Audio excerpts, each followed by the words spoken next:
السلام علیکم ورحمۃ اللہ وبرکاتہ نحمدہ ونصلی علی رسولہ الکریم اما بعد۔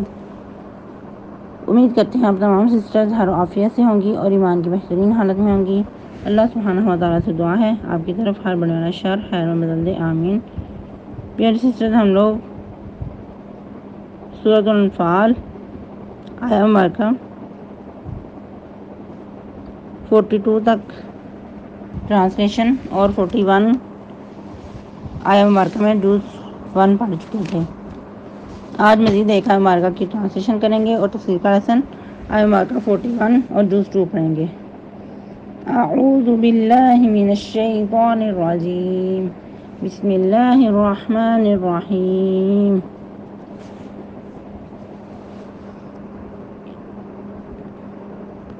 اذ یریکہم اللہ فی منامک قلیلا ولو اراکہم کثیرا لفشلتم ولتنازعتم فی الامر ولکن اللہ سلمہ انہ علیم بذات الصدور۔ ٹرانسلیشن۔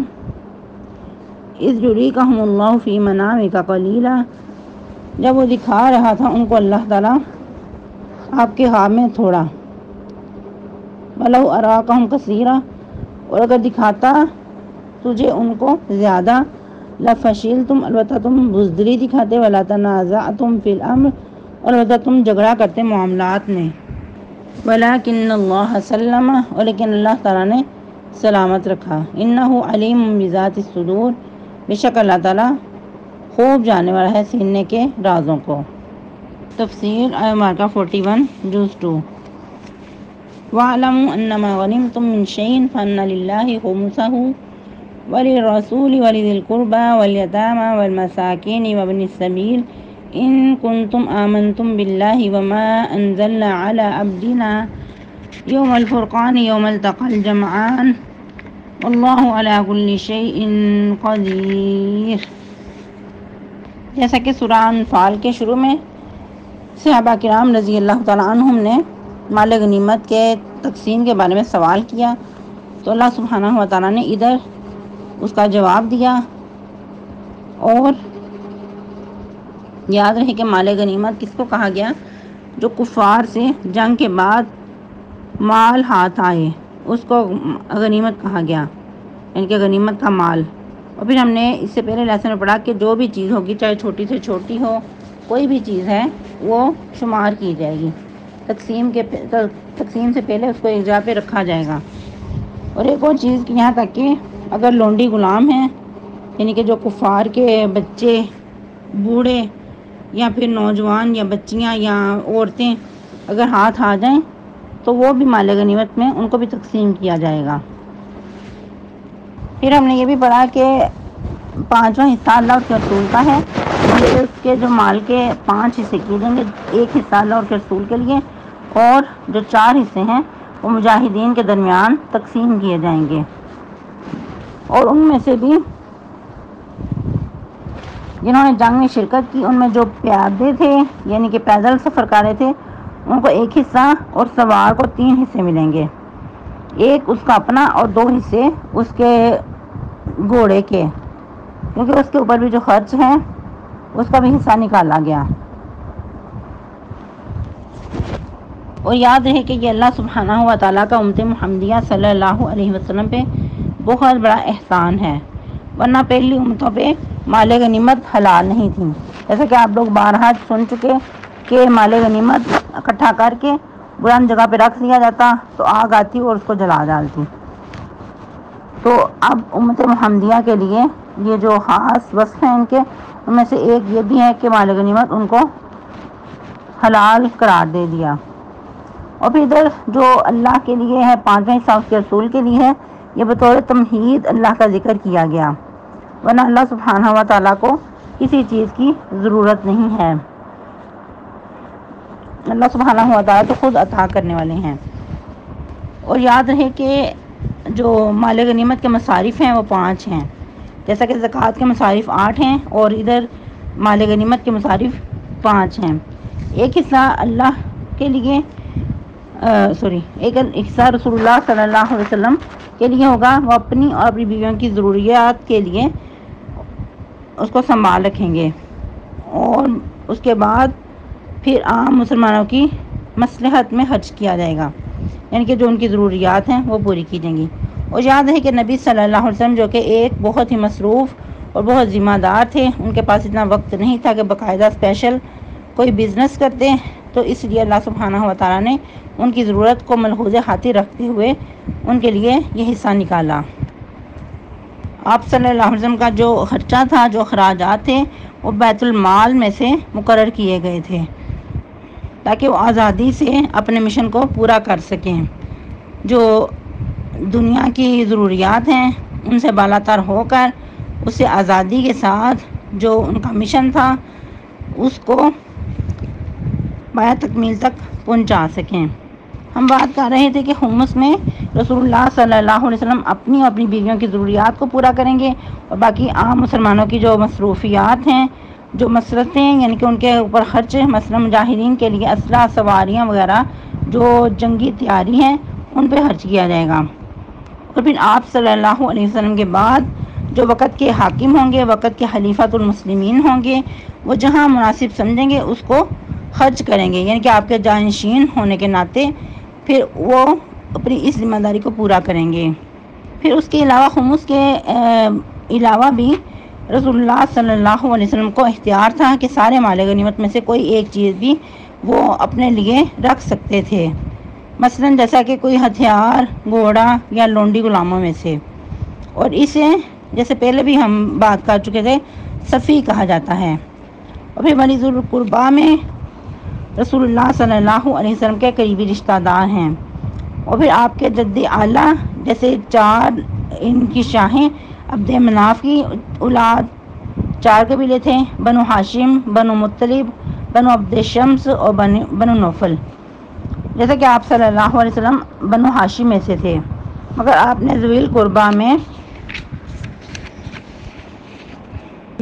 میں سے پہلے 2 قبیلوں کو خمس میں سے حصہ دیا، بعد والے کو 2 کو نہیں دیا۔ ان کے پوچھنے پر بتایا گیا کہ وہ بنو مطلب اسلام لانے سے پہلے بھی بنو ہاشم کے ساتھی رہے ہیں، جبکہ آخری دونوں قبیلے اس وقت محاربت میں سرگرم تھے۔ اور پھر اللہ سبحانہ و تعالیٰ نے یتیموں کی بات کی۔ یتیم وہ نابالغ بچے جن کے باپ فوت ہو چکے ہوں، یعنی کہ یتیم کی جو ڈیفینیشن ہے وہ بچے جو بھی چھوٹے ہوں، بلوغت کو نہیں پہنچے اور ان کے باپ فوت ہو چکے ہوں، ان کو بھی مال غنیمت میں سے حصہ دیا جائے گا۔ پھر مساکین وہ مسکین جو مال یعنی کہ خرچ تو کرتا ہے لیکن اس کی ضروریات پوری نہیں ہوتی، عیالداری زیادہ ہے یا پھر آمدنی کم ہے، تو ایسے شخص کو بھی مسکین کہا جاتا ہے۔ پھر وابن السبیل راہگیر مسافر۔ اور پھر مزید سوال پیدا ہوتا ہے کہ اس خمس میں جو 5 حصے مقرر کیے گئے ہیں اس کا کیا طریقہ ہوگا؟ کیا سب کو برابر دیا جائے گا یا کہ حسب ضرورت خرچ کیا جائے گا؟ تو اس میں اکثر سلف و صالحین جیسا کہ امام مالک بھی ان میں شامل ہیں، ان کا یہ خیال ہے، ان کی یہ رائے ہے کہ جو وقت کا امام ہے، خلیفۃ المسلمین ہے، اس کو اختیار ہے کہ مسلمانوں کی اجتماعی مصلحت، مثلا جہاد کی تیاری، اسلحہ کی خریداری وغیرہ کو مد نظر رکھتے ہوئے جس طرح چاہے اسے تقسیم کرے یا خرچ کرے،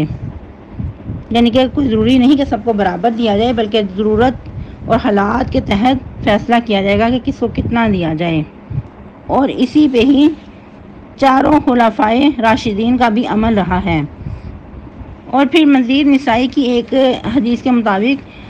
عبداللہ بن عمر روایت کرتے ہیں کہ رسول اللہ صلی اللہ علیہ وسلم نے ایک اونٹ کی کوہان سے 2 انگلیوں میں تھوڑی سی پشم پکڑی، پھر فرمایا کہ میرے لیے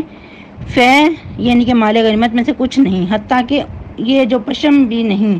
مگر 5واں حصہ، اور وہ 5واں حصہ بھی تمہیں ہی میں لوٹا دوں گا۔ اور پھر کہا جاتا ہے کہ جو رسول اللہ صلی اللہ علیہ وسلم اپنے لیے سنبھال رکھتے وہ بھی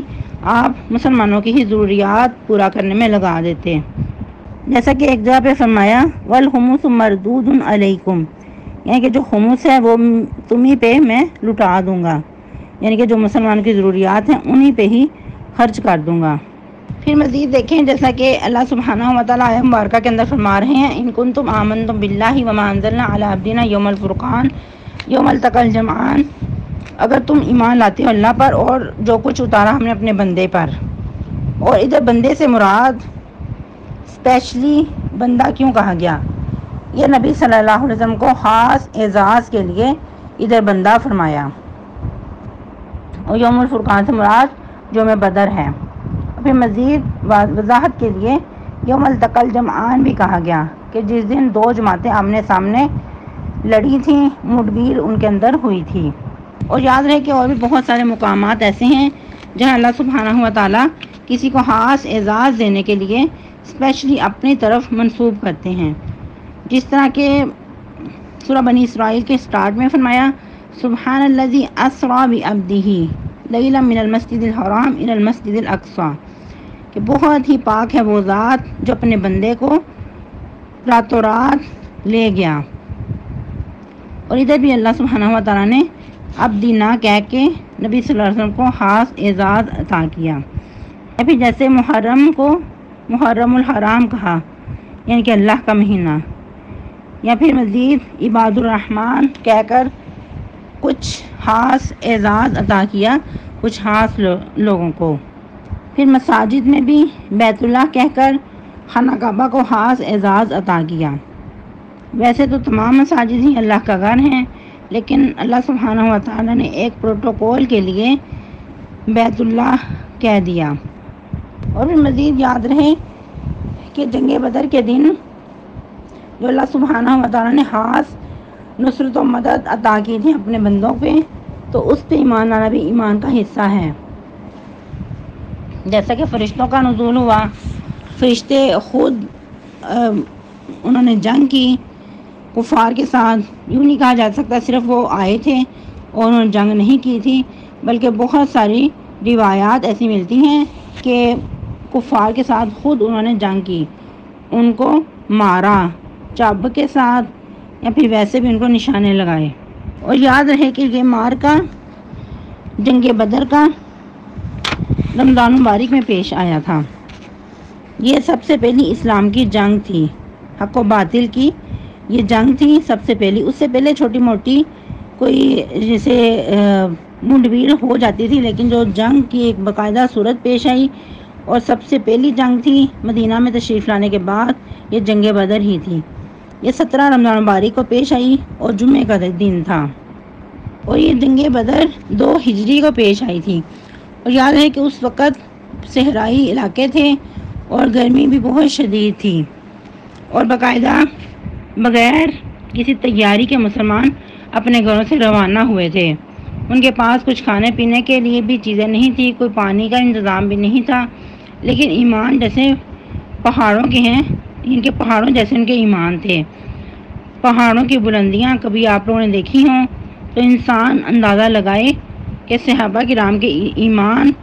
کیسے تھے، شاید پہاڑوں سے بھی زیادہ بڑے ان کے ایمان ہوں۔